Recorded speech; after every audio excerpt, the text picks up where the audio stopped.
अध्यक्ष सुभाष लांबा जी और CITU के राज्य महासचिव जय भगवान और देवीराम जी, शास्त्री जी और मंच पर उपस्थित तमाम नेतागण, मेरे प्यारे भाई और बहनों, आप लोगों ने काफ़ी महत्वपूर्ण बातें की हैं और आपका जो जज्बा है, जो जोश है, वो ये पक्का यकीन दिला रहा है हमें कि हमने अब ये बीड़ा उठाया है तो हम इस बीड़े को पार लेके जाएंगे। और एक और महत्वपूर्ण बात ये कि जब महिलाएं भी किसी कमान को थाम लेती हैं और जो सफाई का काम करते वक्त हमारे महिलाएं भी उतनी ही संख्या में जितनी संख्या में पुरुष हैं, और जब वो भी साथ आके खड़ी हो गई हैं तो इस बात की और पक्की गारंटी हो गई है कि हम आंदोलन को पार ले जाएंगे। जब हम महिलाओं की बात करते हैं सफाई, वैसे समाज में जब हम बात करते हैं कि हम कई तरह से पीड़ित हैं, हम जब साफ सफाई का काम करते हैं तो सफाई के काम को हिकारत की नज़र से देखा जाता है। ये बात, ये चर्चा हमने यहाँ पे की है, जबकि ये हमारे समाज का सबसे महत्वपूर्ण काम है। ये भी यहाँ पे हमने चर्चा की कि इस काम के अंदर कितना जोखिम है, कि हमें जान का खतरा रहता है। और इसकी दूसरी बात ये है कि यदि हम ये काम ना करें तो बाकी सारे समाज को जान का खतरा हो जाता है। तो उनकी जो है, उन सब की जोखिमों को हम अपने ऊपर लेते हैं। हम दो तरह से पीड़ित हैं। हम एक पीड़ित हैं कि हमें जो है सरकार हमारे काम का पूरा मान नहीं देती है, लेकिन समाज भी हमें नीची नज़र से देखता है। तो लड़ाई हमारी हमेशा दो मोर्चों पे रहेगी।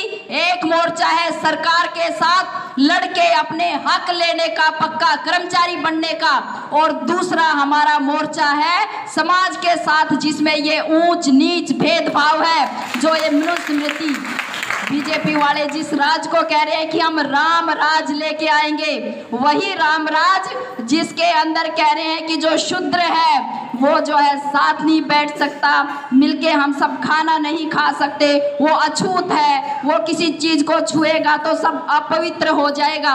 ये जो सोच है हमारे समाज से, इसके खिलाफ भी हम जो है बिल्कुल पंजा तान के और मुट्ठी गाड़ के लड़ेंगे और समाज को आगे लेके जाएंगे। और एक और तीसरी बात इसमें ये है कि जब हम ये पूरे समाज की बात करते हैं और फिर महिलाओं की बात करते हैं, तो जब हम दलित की बात करेंगे तो हमें पता है कि महिलाएं दलितों में भी दलित हैं। दलित समाज के अंदर भी वो जो महिला है उसका शोषण थोड़ा ज़्यादा है, और अधिकारियों द्वारा भी कई तरह के अतिरिक्त शोषण हो सकते हैं। हमारे समाज के अंदर ही उनको कई अलग तरह की गैर बराबरियों का सामना करना पड़ता है, जो हमारे पुरुष साथियों को नहीं करना पड़ेगा। तो वो भी हमारा एक मुद्दा है कि हम उस मुद्दे को भी, जो हमारे संविधान में लिख दिया गया है कि हमारे देश के अंदर जाति के नाम पे, धर्म के नाम पे, लिंग के नाम पे कोई भेदभाव नहीं होगा, ऐसे समाज की नींव बेशक ये संविधान में लिख दिया गया है, लेकिन अभी हमारे समाज के अंदर ये तमाम तरह के भेदभाव मौजूद हैं। और अब हम जब सरकार के साथ पंजा तान के लड़ने की तैयारी कर रहे हैं, उसी वक्त में ये भी हमें तैयारी करनी पड़ेगी कि ये बाकी का जो सामाजिक शोषण है, इसके खिलाफ भी हम लड़ाई लड़ेंगे। रैदास का जो सपना था, हम रैदास जयंती मनाते हैं हर साल, और जब रैदास जयंती मनाते हैं तो इस बात का मुझे ठीक अंदाजा नहीं है। एक अंदाजा तो अच्छा सा है कि वो जो सरकार और जो मंत्री संतरी ये जो रैदास जयंती मनाते हैं और जो भाषण देते हैं, वो तो उसमें कुछ तंत नहीं है। लेकिन जब हम रैदास जयंती मनाते हैं तो हम जो है रैदास के विचारों को कितना अपने अंदर धारण करते हैं और कितना उसके रास्ते पे चलने की कोशिश करते हैं। रैदास ने कहा था, ऐसा चाहूं राज में जहां सबन को मिले अन्न, छोट बड़ो सब सम बसे, रैदास रहे प्रसन्न। तो मतलब ये है कि ये जो गैर बराबरी है, चाहे वो धन के आधार पे हो, चाहे वो जात के आधार पे हो, और चाहे वो लिंग के आधार पे हो, इस तमाम का खात्मा होना चाहिए। ये हमारे संत हमें शिक्षा दे के चले गए, ये ज्योतिबा फुले हमें ये शिक्षा दे के चले गए। और ज्योतिबा फुले हमें एक शिक्षा और दे के चले गए, न केवल वो खुद जात पात के खिलाफ लड़े, उन्होंने अपनी पत्नी को पढ़ाया और फिर अपनी पत्नी को कहा कि अब तुम जाके अपने समाज की सब महिलाओं को शिक्षित करो।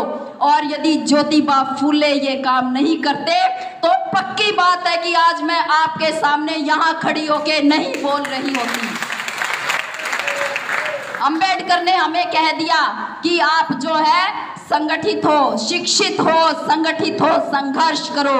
तो ये जो रास्ता है हमें मिला है, इस रास्ते को हमें आगे लेके जाना है। और ये जो सपना है हमारे शहीदों का, भगत सिंह का जो सपना है, वो कह रहे थे कि एक इंसान के द्वारा एक इंसान का शोषण है, उसका खात्मा होना चाहिए।